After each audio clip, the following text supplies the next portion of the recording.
Hey ladies, your girl has been on July sabbatical, but I am back in the game. And I'm kicking things off as we move into the second half of the year with the topic that really has been showing up loud in my own business journey and on my own CEO journey. Now, y'all know I love me some business strategy and I like to talk tactics and strategies and systems and funnels and pricing and business model design. But every now and then I have to pause and make sure that we talk about the emotional side of the CEO journey because sometimes the profit and the marketing funnel are not the problem, but really what ends up showing up as the underlying root cause of some of those problems is your unhealed trauma. And I deal with that with women that I coach on a daily basis and have been for the last 10 years coaching. But I thought it was just so interesting that I was able to discover that in my own journey through my own healing work. And so I wanted to talk about it because if we don't address things like that, trauma will actually quietly shape your business model. And actually, it's not so quiet, it's actually quite dramatic. It'll show up in your systems and your team and your energy and in that bank account at the end of the day. And I know this firsthand. So, this episode, like I said, is personal. I took July off, and it was really, um, sort of the pinnacle of a long healing journey for me, which is still obviously ongoing and continual, but really reached some new heights in this journey. And July was a place where it kind of all came together. So that's how this episode happened. So I'm going to be sharing my own. Coach K is sharing her own dysfunctions from codependency to people pleasing and how those things got baked into my business structure and what happened when I finally saw it and started to make changes. And so I'll share what that looked like in real time and what it cost me and how my healing transformed not just me, but Sistahbiz as a business and the community that it serves. And then I want to walk you through, of course, got to bring it back to me, making sure that I give you a few things to look for and exercises you can do so that you can do this work on your own as well and start untangling any of this stuff if you spot it in your business as well. Um, and I really think this could be transformational work. I believe that a lot of times we go into business thinking it's about the business, and it is. It is about generating wealth and all the things, but so much of what you do, especially if your business is tied to your ultimate core purpose of why you believe you're here on this earth, a lot of times, but even when it's not, you will find that the journey, the transactions, the relationships, the incidents, the problems you come up against are really designed to build you into a better person. And so if you're not doing that work, you're missing the point ultimately. And so, yeah, I want to share a little bit about my experience with this. So first, let me start by giving you some context and background on how Sister Biz was born out of some of the bad experiences that I had, and how I wanted to change that, and how those bad experiences shaped me in a way that wanted to change that for other Black women. So I got fired from a six-figure job before I ran Sister Biz, and a lot of people know this. And I ended up going to run my own consulting firm and did really good at that. And but I had come from a place where I felt I was targeted, where I dealt with racially biased evaluations and double standards and punitive responses that weren't given to those that don't look like me.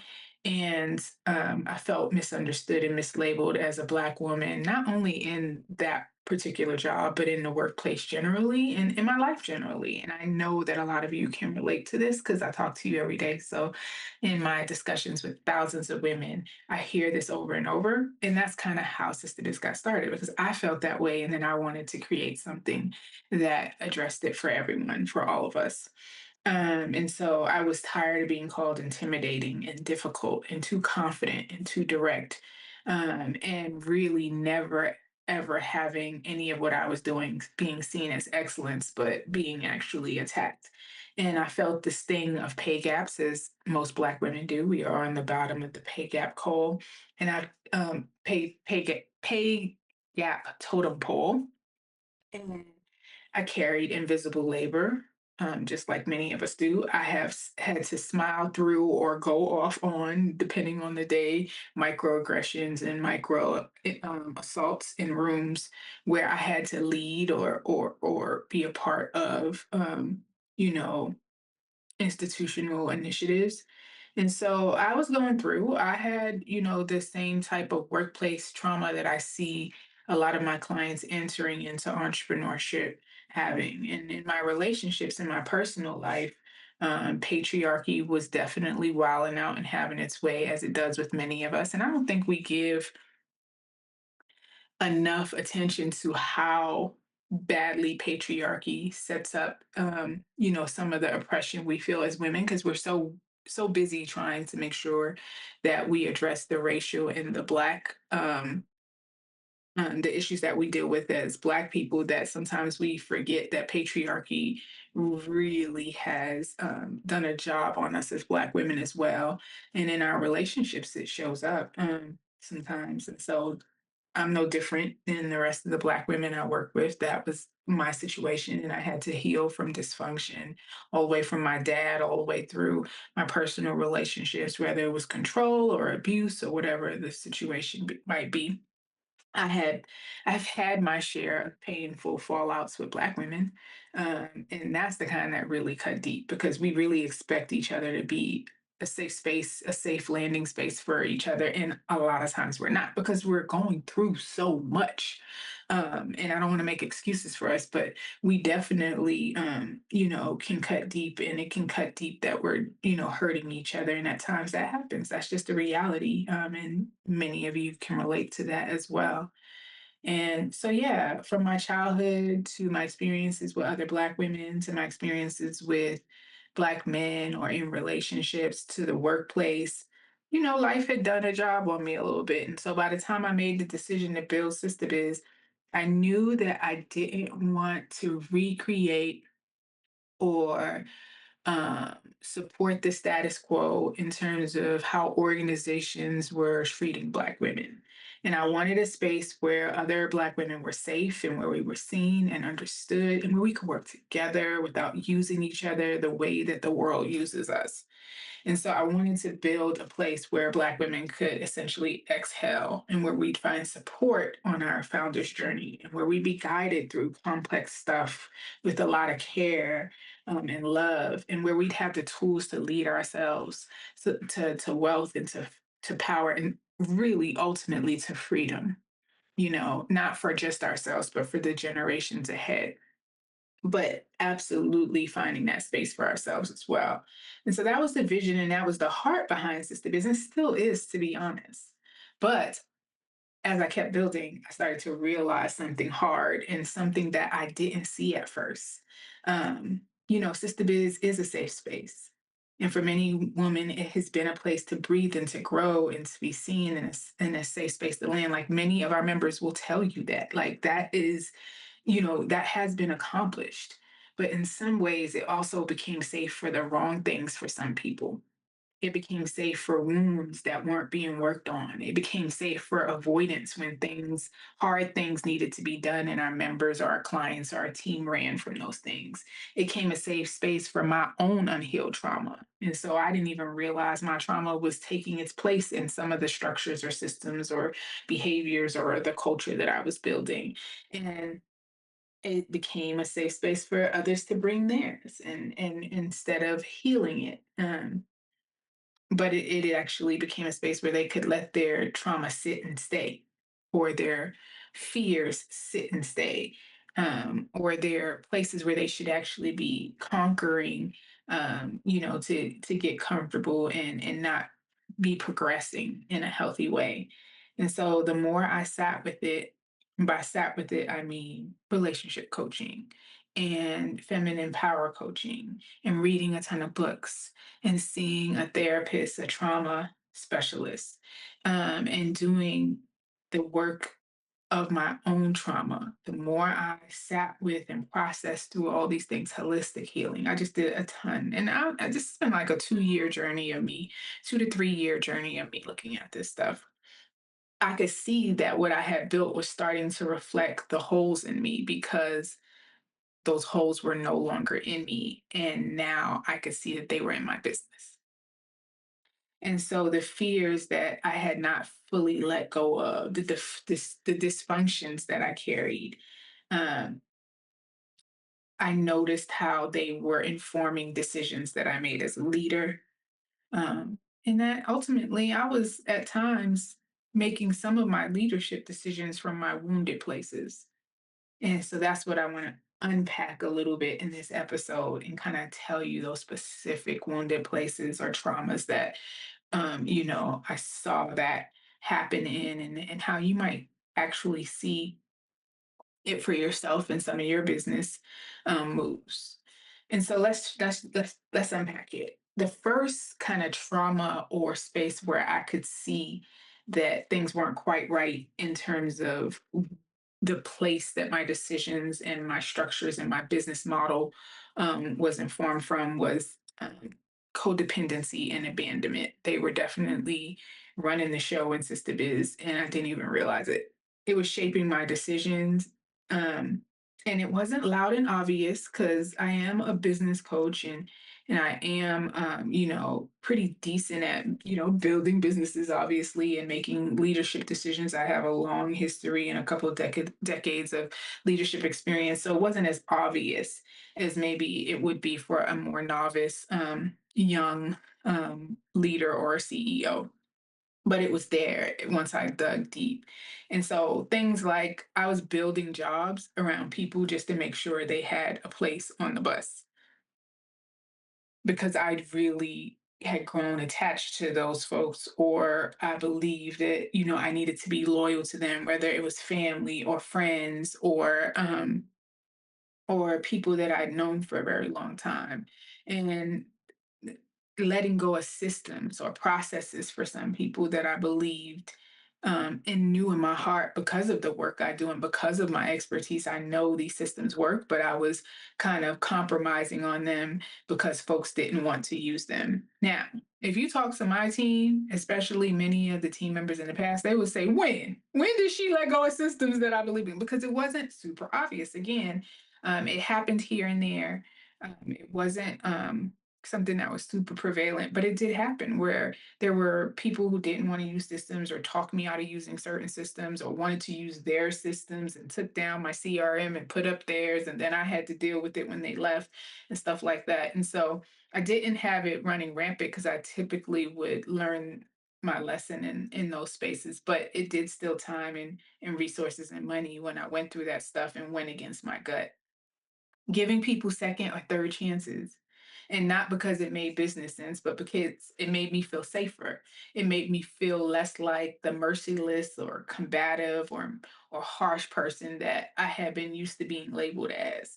And I wasn't always choosing the best fit when I chose people to come work with us in the first place. Sometimes I was choosing people because I felt comfortable with them because I knew them and I felt they had my back. And that felt lower risk to me. And ended up having people that weren't the best fit for certain positions. And it took time to figure that out, but not just time, energy. And it was hurtful for everyone involved. Um, and so I overdid it also. Another thing is I overdid it on the look out for each other energy. What should have been community care, it kind of turned into emotional entanglement. That was with clients and members as well as team members. And in a business setting, that emotional entanglement can get heavy real quick in ways that reduce productivity, that can create drama, that can contaminate your business culture. Um, and so at the root of it all and underneath it all, what I noticed was a couple things. I was over giving and over functioning because of my abandonment wounds. The need to be liked, the need to be chosen, the need not to be left. I was nurturing my abandonment issues and trying to avoid, being misunderstood or labeled or rejected. And I was still grieving the ways that people had, labeled or called me harsh and cold. And I was trying to prove that I wasn't. But in trying to prove that, I sometimes made leadership decisions from my wounded places. And that abandonment wound didn't just show up in, um, personal relationships. It showed up in business relationships and in my leadership.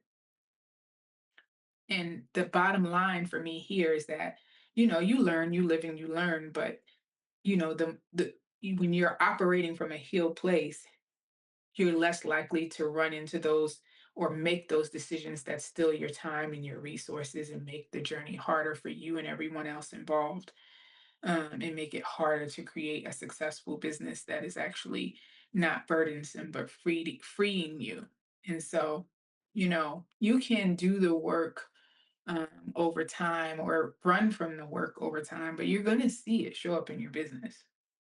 So another thing that I noticed and that I kind of called out, um, was this, and this kind of goes back to the over functioning, and it's this overcorrection thing and an over functioning thing. And it was like, in my desire to pour into a forgotten or neglected or mistreated and underserved community, which is exactly what Black women are, I was doing too much. And I know that a lot of you can relate to that. Like you want so badly first of all, I see a lot of CEOs, Black women CEOs going into businesses where they're really nonprofits at the end of the day because you want to help a underserved community in the work you do. You want to target a customer that can't afford you. That's a whole nother audio.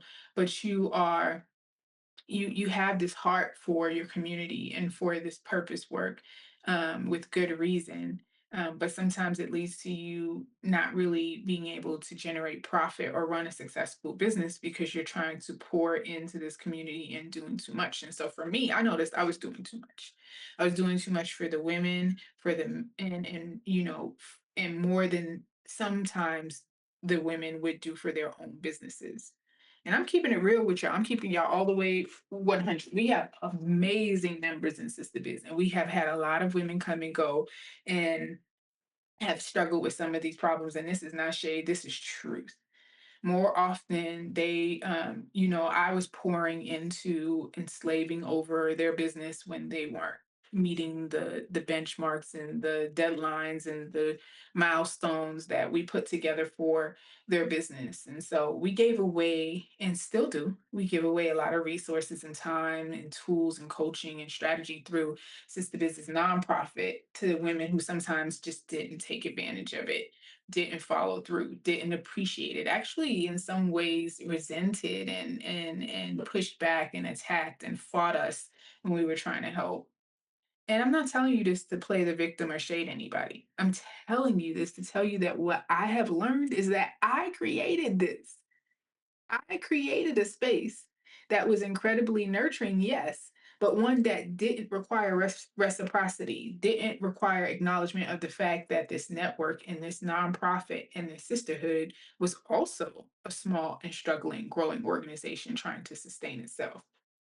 And I avoided asking for help a lot. The women who have been in Sister Biz and have really poured into Sister Biz used to get on me about it. Like, you need to ask for help. You need to let us do some of this. You need to make sure that you're creating space for us to pour in and help so that you're not overburdening yourself. And so that's over functioning in, textbook, definition of over functioning. And I had kind of, placed myself as a result unintentionally in a savior role where people couldn't see my humanity and the humanity of the organization and the vulnerability of the organization. And that's key. And so we're giving away, grants, technical assistance. We're holding space, we're carrying weight, and without really asking for the community to show up in return so that the work can be sustained and carried on. And I want to be clear, I have to say this, like the nonprofit work, that part was on mission. The things we were giving away, we're supposed to give away. We were built to do this work. That's what Sister Biz was about because we know what the stats look like for Black women entrepreneurs. The average Black woman entrepreneur is bringing in less than 30K a year in revenue. And we are the lowest on the totem pole for funding. And we are the fastest growing group of entrepreneurs in the country because we often are escaping workplace and racial trauma. And so the nonprofit work is designed to do this. I love it. I I live and breathe it, and that's what it's supposed to do. But what wasn't healthy was the culture that was being created around the services, around performance and work ethic and that kind of thing. And so some of the values that got woven into the services were like over giving and over functioning on the part of our team became the norm, but there was no expectation of community leadership or self accountability. Even though we said it, we didn't create or really strategically think through ways to do that in a way that really had it show up in a way that could sustain the organization. There was some of it, but I think the bigger problem was, as I said, it was like you can say those things, but then when you do everything and you overfunction, it's really hard for you to bring those things to life. The self accountability, the community leadership, the share responsibility, that kind of thing. And so if I'm really being honest with myself, which I am, in which I pay for all this therapy to be honest with myself and find, my own, places where I can grow and evolve. The end of the day, I let that quote unquote charity or mission work become a way for me to be liked, for people to embrace and choose me, to choose Sister Biz, instead of creating this growth environment where there were expectations, and people couldn't get comfortable getting high, but they had to come and really do the work and really support the organization. And so a lot of folks didn't come to heal, and they didn't come to do their work in their business, but they wanted to be saved or to get high or to let their baggage settle in. And so my over functioning essentially created under functioning all around me. And this happened with my team too, because I was doing so much that others didn't have to, sometimes. And I have really hardworking members on my team and have had people come in and do really good and hard work for us. But I've had a lot of turnover too. And, I would fill in the blanks so that sometimes people would stop writing their own pages. I would step in so then they would step back. And in some cases, it wasn't just that people didn't want to do more. It wasn't that necessarily. It was that sometimes they were afraid to. Because when you're doing the most and you're leading everything and fixing everything and showing up which in ways that look kind of flawless or in excellence to other people, then they start to feel like they can't keep up or that they're going to disappoint you. And so instead of rising to the challenge, they might freeze. And this sometimes happened with clients when, it looked too big and too grand what we were working on their business around. And it happened with team members, with them feeling like they couldn't do a good enough job, to please me or to meet the bar. And so I was trying to help, but I was actually sometimes creating environments where growth and contribution and ownership couldn't fully happen. So I ended up with, and we have a community of women whom I deeply love. But here's the thing, this is another piece. I also ended up with a lot of women who had some of the same wounds I had.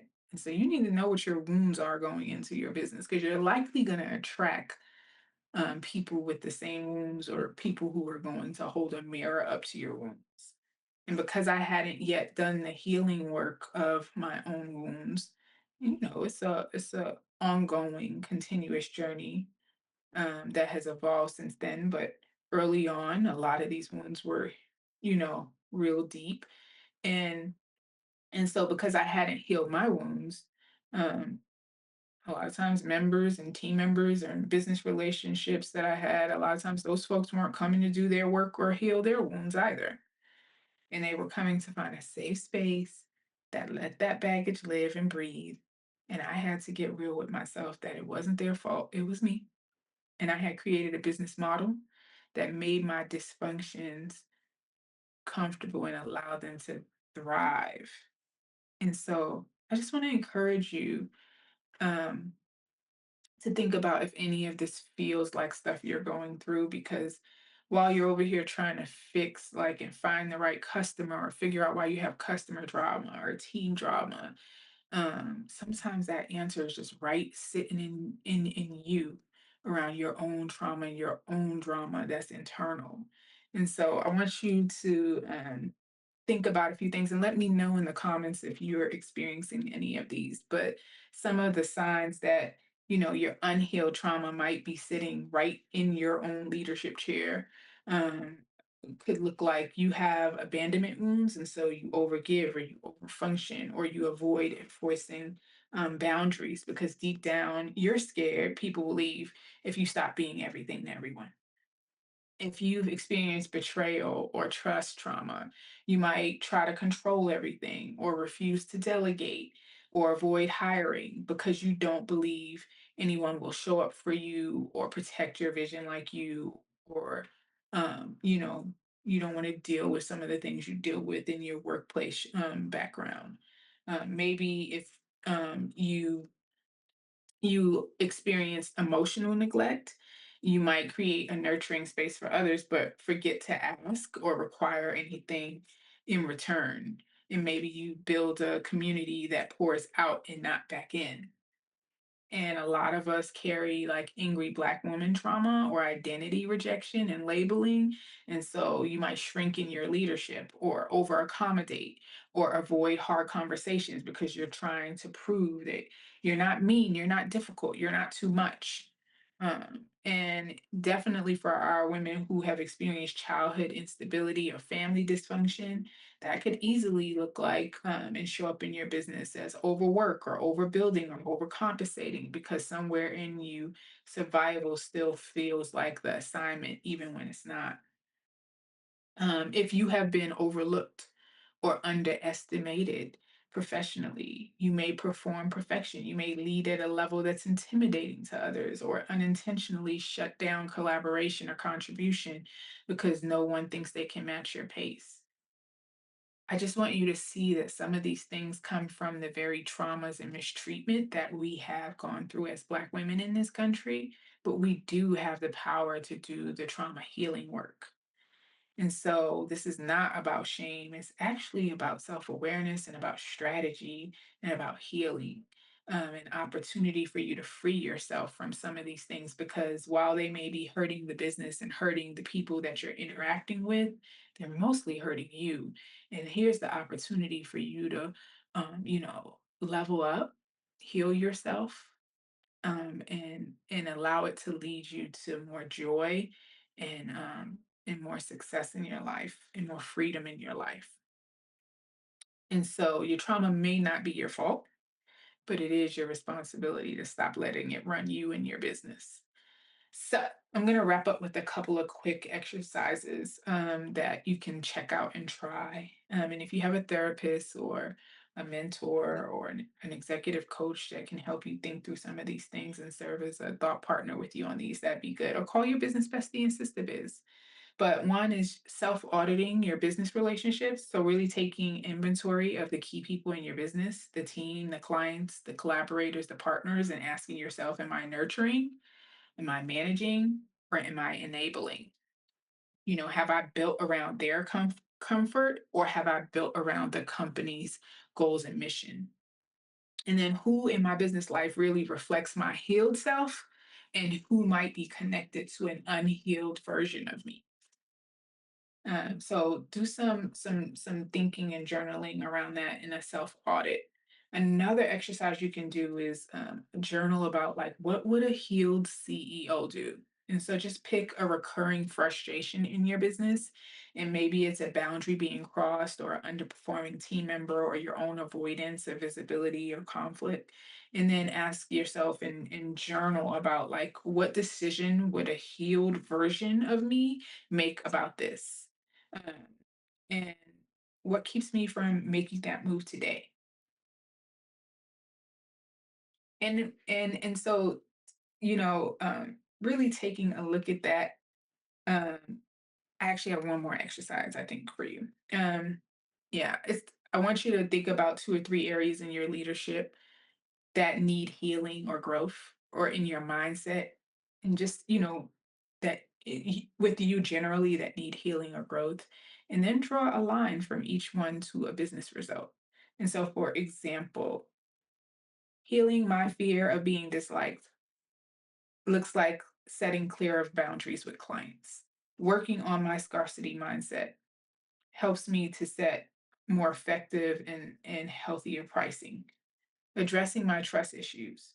It improves delegation and team development. So like that. So take the dysfunction and tell yourself that if I heal myself from this, if I work on this, like what does it look like in practice and leadership practice and what are the business results from it? And so, when I started to unpack those parts of me, a lot of relationships ended in Sister Biz. Sister Biz looks very different today than it did, 7 years ago. A lot of transitions happened because people were no longer aligned with the woman that I was becoming. And once I let go of longing to hang on what didn't serve our mission or my well being, I had to rethink the entire identity of our community. I had to rethink our offer, our customer, our product, our brand so that we could see more women thrive. And that's kind of what I've been working on while I've been building this app. So you're going to see that show up in some of the work we're doing in Sistahbiz for sure. And also that's where my episode on reshaping the Sistahbiz customer base came into play because me healing myself reshaped like who Sistahbiz is even really for. And so sometimes I guess what I'm saying is if you look in the suite, you go to the customer and market work group, you go to the price and practice, packaging offers group, you go to craft brand strategy. That's not just about like who's the best customer for this particular profit margin or industry. It's about who's the best customer for the healthiest version of me. It's about what pricing and packaging and offers really are a reflection of my healed self. And so if you're healing and you're doing healing work, it's another reason to go back into those work groups and revisit and take a look at who your customer or your product or your brand is. And so that's important for you to know. That's what business design is about. Those work groups are all our business model design work groups, and they really are designed to help you look at and build and take back your power by designing a business that is healthy and that is going to create not just profit but freedom for you. And so I hope to see you also at Black Girl Therapy this year because and just on an ongoing basis because we do um, have these types of discussions in there as well. And so guess what I'm saying is the work groups and the events in Sister Biz, they are supportive of you doing this work and this work should inform that work as well. And so keep that in mind for my sisters who are in the work groups doing the work. Make sure you bring this in and incorporate it and journal and think through how you can make sure that your trauma is not building your business model. All right, y'all. So I hope this is helpful. I did a whole series from all of my insights around this topic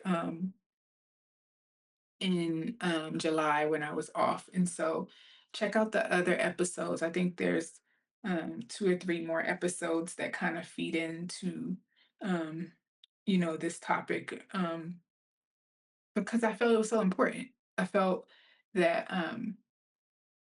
it's time for us to like be free, not just to make money, not just to be, balling, but also for us to be free emotionally and spiritually and mentally. So let me know your thoughts in the comments. I would love to hear what you thought or how you can relate to any of this. And let's keep the conversation and the community going around this.